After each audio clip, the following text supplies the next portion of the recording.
Oh man, all I can really say is that it is just massive. Massive. Special delivery.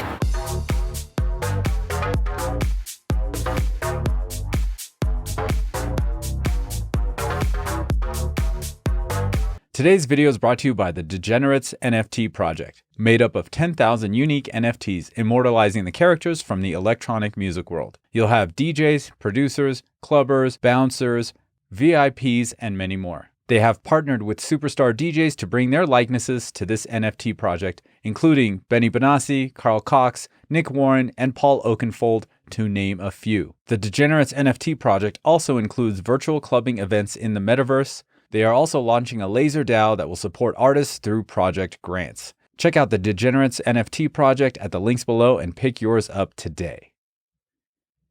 What is up, Techno fam? Hope you're having a great day. It has been a busy few weeks with all of my DJ gigs, then flying out to New York for the TV shootout, and then coming back, going straight to my night job, and then running like back-to-back weddings the following weekend, and then basically Brandon shows up on the next Monday with my TV. So yeah, it's been quite an eventful couple of weeks. In fact, I'm not even going to do an unboxing of this specific TV because Brandon has already done so on his channel. So if you want to see the unboxing of this TV, make sure you to go check out his channel. I'll put a link down in the description and with a card up top. And don't forget to subscribe to his channel so that you too can be the installer. So if you're in the market for a TV and want to know everything you can about these TVs, I actually have something in the works. It's like a little guidebook on how to buy a TV. And there's also going to be guidebooks broken down into TV brands. Like there's going to be one for Sony, one for TCL, and all that cool stuff.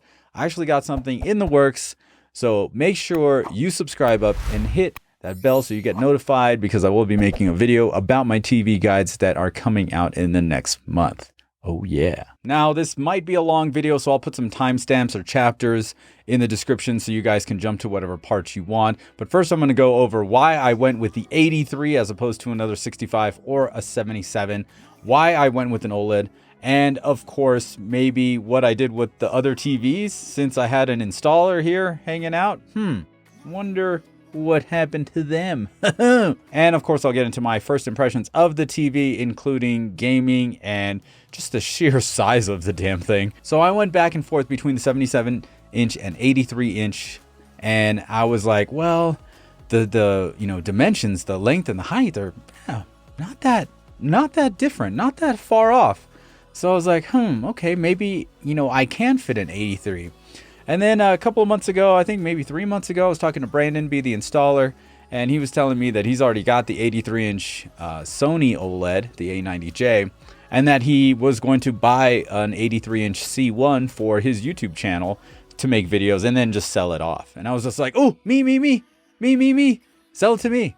Yeah, sell it to me. And if you can drive it up here from San Diego, then it's all good. And he was just like, yeah, dude, I could totally do that. And I also roped him into mounting my 65-inch E9 OLED in our master bedroom. And since I still have that 65-inch E6 OLED from 2016 here in our guest room, just sitting like on the floor, I was like, hey, yeah, let's get this guy up on the wall, since my wife wants to turn the guest room into like a gym area. And she's like, hey, just make sure there's a TV up there. So yeah, I have 3 OLED TVs in the house. I kind of feel like one of my viewers. His name is Paul Carroll. Hey, Paul, I just joined the club, bro, the 3 OLED club. Anyway, I was at the TV shootout, and if you saw my video, there was a certain amount of factors I told you guys about when looking for a TV, and I went through that same struggle. Okay, the first thing was budget. Do I want to get the 83-inch LG or the 83-inch Sony?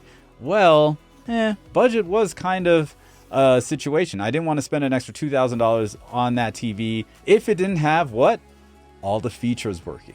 Now, my main struggle with the 65-inch OLED in my living room is that I sit 14 feet away, and the 65-inch is kind of small, and when I'm playing a game like Call of Duty, online multiplayer, I gotta like move up, like put up a chair like halfway between the TV and the couch, or move up a few feet or sit on the edge of my couch. It's very annoying because I can't see all these little details in the backgrounds and somebody's shooting me and they're like laying down on the other side of the map or whatever the situation is.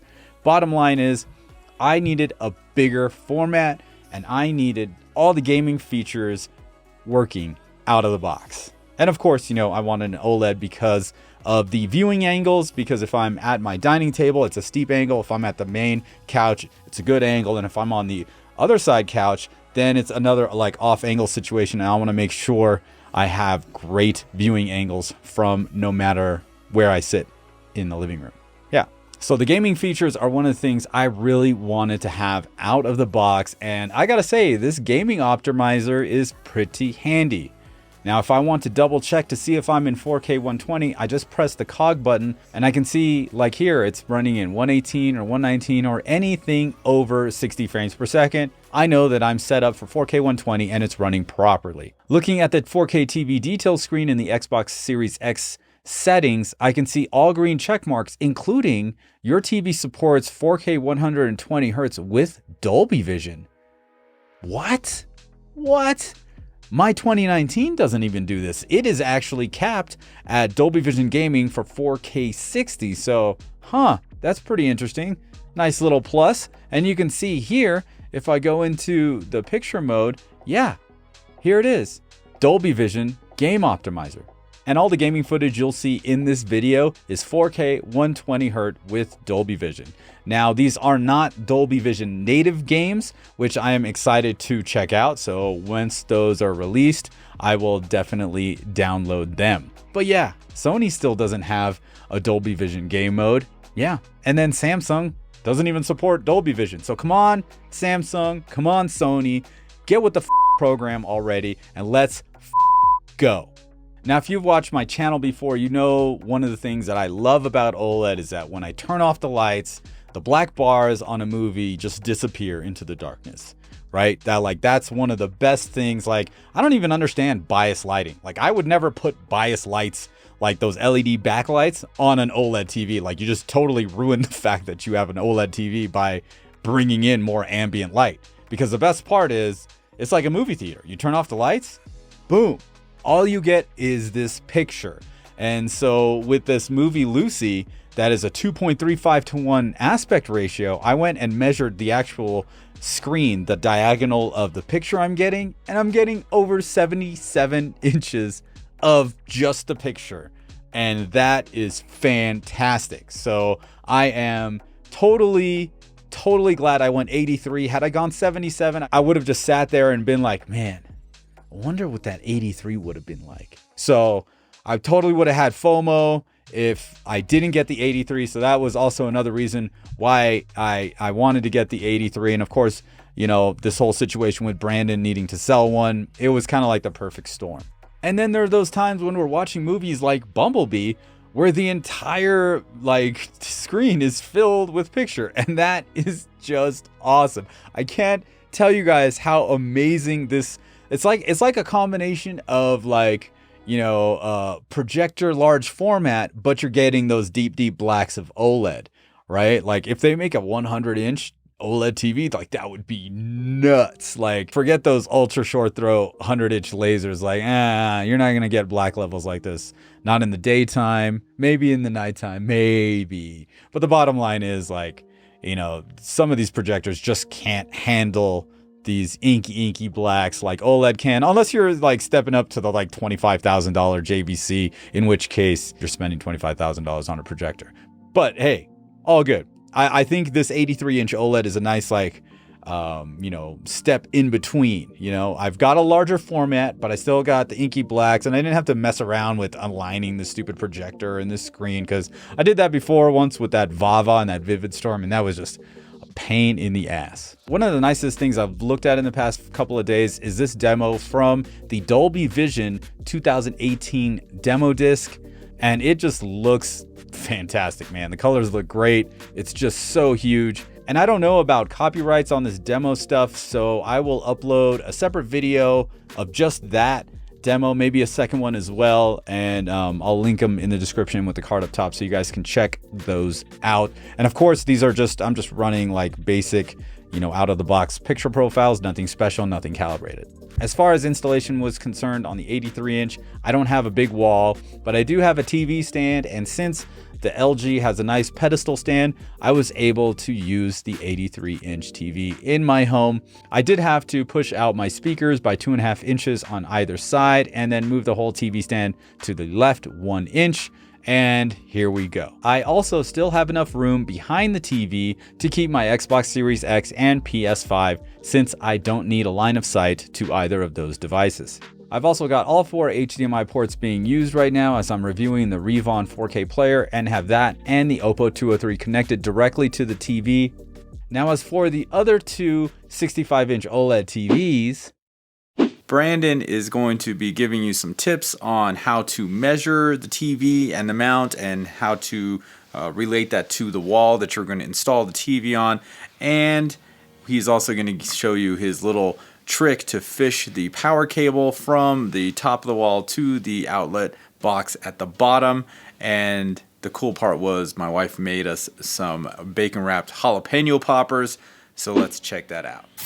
So an easy way to figure out where the TV is to the mount is you measure the whole TV. It's like, okay, it's 34 or whatever. This one's a little bigger because it's got that speaker on the bottom, right? Yeah.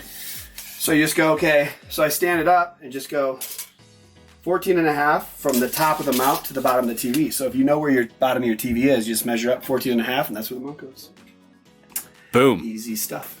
We measure the door, 80.5. So you just mark that there. Hold your finger there. That's very smooth. The top of the TV, 34. Bottom of the TV, it was 14.5 inches higher. Flip the tape around and make a little mark in the wall. That's where the top of the mount goes. Boom. All right, so what's going on here is we got the hole up at the top there. You got fishing line going going up to grab the power cable and bring it down, right? Exactly. Tape this end of the electrical to the fish tape and just suck it right into the power outlet. So then I do my little snake thing. Watch this. I'm gonna get a kick out of this. So you got here, go on my foot now. Yeah. I gotta go here, and I pull it down with my foot because I'm only one person. And I just go like that, and then normally it's my shoes on. It's a little easier, but then when I get down, there you go. Electrical's in the box down there.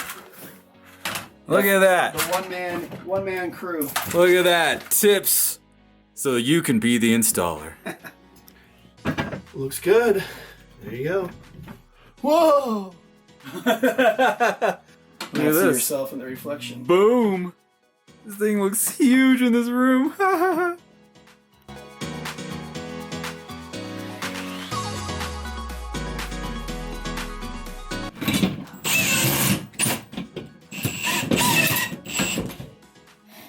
Let it hang, man. Good to go. Time to hang the sucker.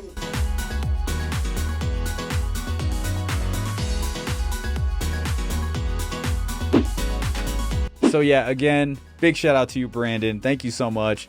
You don't know how amazing your help was to get these TVs installed and of course delivering the 83 in one piece. Oh yeah. Now, as far as my first impressions about the picture quality, like this 83-inch C1 is just, man, it's big. It's big. Like the sheer size of it, like you can't it's hard to comprehend, right? Like, yeah, you can see it in a store and be like, it's big, but the store is also big. When you put it into your home, like that's a different story, man. Now it's just like, man, this is big. Like, yeah. And even though we sit so far back, it is still such a great experience no matter what's happening. If we're just watching TV, if we're watching movies, or we're playing games, or I'm playing games. I don't know why I said we. Nobody else plays games in here. But it's just a great experience. Like, I am so happy with this purchase. I don't think I've been this excited about an electronics purchase in a while. Like this one really does take the cake. And I was, earlier today, typing up my script for this video and handling emails over my dining table, which is off to the side. And I'm just looking, I had the TV on, I was just looking at it. I was like, damn, there's just no bad seat in the house.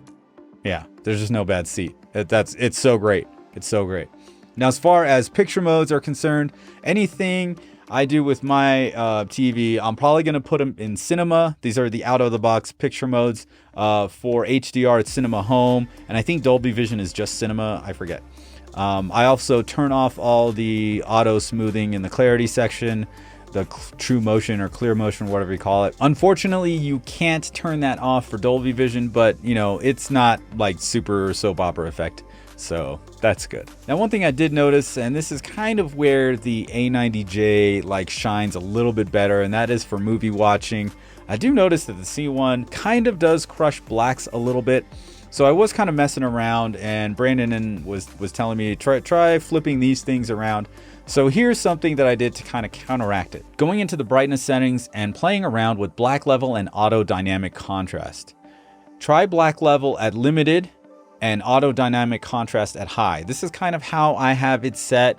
You can also try low and medium from the dynamic contrast. That'll give it a little uptick in brightness. And if you were to put the black level at full instead of limited, that really does raise up the blacks quite a bit. So play around with those things. Again, this TV is not calibrated, and I wasn't able to take any measurements due to the fact that my VideoForge Pro needs an update. So once that is done and I watch the TV for a little bit, I'll definitely take measurements and calibrate it so that I'll be getting the optimal picture. But I am very, very excited about this. I get 4K 120 gaming with Dolby Vision like right out of the box. That's so cool. That's just cool. I don't know what else to say about it. I think this is probably one of the best TVs that you can buy right now. And of course, you know, you always have to measure out and weigh out all the details. If you haven't seen that second part of the video where I go into detail on what you need to look at when you're picking a TV, I'll link that down in the description and with the card up top. And just go to the part where I'm sitting down at work, talking directly to the camera. You'll figure it out. But I gotta say, I love this thing. I love this TV. And I'm just trying to find more cool stuff to watch. And I'm not talking about streaming. I'm talking about, you know, any 4K disc that just was shot in 4K, has a 4K digital intermediate, or anything higher like Allied, shot in 6K with the 4K DI. And that's kind of what I'm looking to watch on this TV. It's great. I'm totally loving it. And if you were on the fence and didn't know, if you wanted to go 77 or 83, I would tell you to go 83. By the way, I'll put links down in the description to either the 77 or the 83, whichever one you like. Well, that's pretty much it for this video. Don't forget to like and subscribe, and I will see you in the next one. Peace.